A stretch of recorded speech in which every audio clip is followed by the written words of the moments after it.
Komisi 3 DPRD Banjarmasin mengunjungi pembangunan jembatan HKSN di Banjarmasin Utara, nang hingga wayahini masih belum tuntung. Kedatangan rombongan disambut kontraktor Wan Perwakilan Dinas PUPR Banjarmasin jelang kemarian Jumat 5 Maret 2021. Sesuai kontrak, pembangunan jembatan ini selesai 10 Desember 2020. Pemirsa, berikut kabar nang selengkapnya. Komisi 3 DPRD Banjarmasin mengunjungi pembangunan jembatan HKSN di Banjarmasin Utara, nang hingga kini masih belum tuntung. Kedatangan rombongan disambut kontraktor Wan Perwakilan Dinas PUPR Banjarmasin jelang kemarian Jumat 5 Maret 2021. PPTK Proyek Pembangunan Jembatan HKSN Dinas PUPR Banjarmasin, Thomas Sigit Mugiarto, Wetakoni Prima TV memandahkan, sesuai kontrak pembangunan jembatan ini selesai 10 Desember 2020. Dikarenakan ada berbagai kendala, maka pihak kontraktor diberi toleransi hingga diperpanjang kontraknya 50 hari kalender kerja. Namun di tahun 2021 terjadi bencana alam banjir hingga pekerjaan proyek terhenti. Menurut Thomas Sigit Mugiarto, keterlambatan pekerjaan ini tentu ada sanksi denda bagi pihak kontraktor. Kan kita menilai bahwasanya akan lebih efektif bagi kita pemerintah kota apabila yang bersangkutan itu diberi kesempatan, gitu ya. Dalam artian begini, kalau tidak kita beri kesempatan, ya kan, menyelesaikan pekerjaan, maka pekerjaan kita itu mungkin tidak akan sampai tahap seperti ini. Tapi gitu. kan gagal keluar dari perencanaan, Pak, harusnya kan dapat sanksi.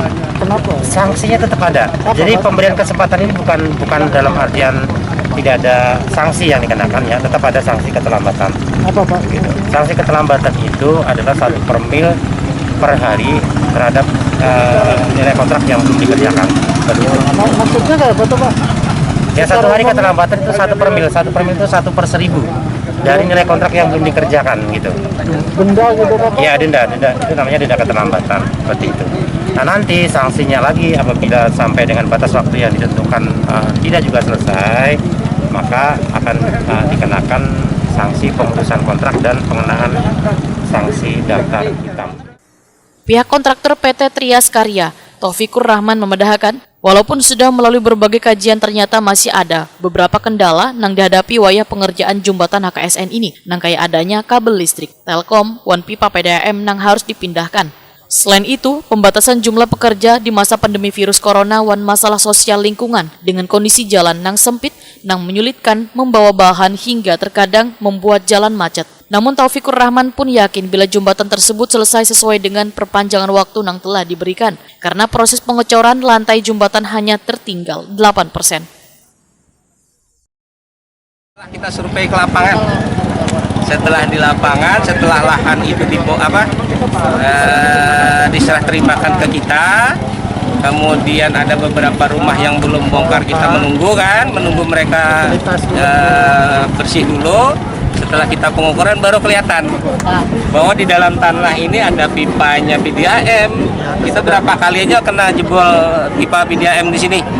Jadi kayaknya PDAM-nya yang besar-besar nih yang di sini sampai banjir tempat kita pas kemarin pecah. Terus adanya kabel-kabel listrik, dan kabel listrik yang di sini termasuk kabel listrik yang menyeberang ke HKSN ke Alalak. Jadi termasuk kabel utama dari induk. Nah, jadi itu yang bikin perencanaannya. Nah, setelah survei-survei itulah baru kita tahu gitu loh. Oh ya, ada masalah utilitas, ada masalah lain-lain yang ada di sini. Ketua Komisi 3 DPRD Banjarmasin Muhammad Isnaini berharap penanggung jawab pekerjaan jembatan bisa memenuhi target waktu penyelesaian jembatan tersebut. Jika kembali molor, maka politisi Partai Gerindra ini berjanji akan memanggil seberataan yang terlibat dalam pembangunan jembatan HKSN ini.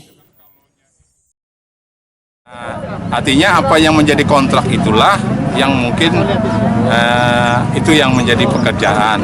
Tetapi kalau toh ada sisa dari pekerjaan itu yang tidak hanya dengan keterbatasan anggaran tidak dapat dikerjakan, tentunya kan ini menjadi satu hal yang sebetulnya tidak boleh terjadi. Tetapi dikarenakan sesuatu dan hal, saya kira bisa ditoleransi seperti itu.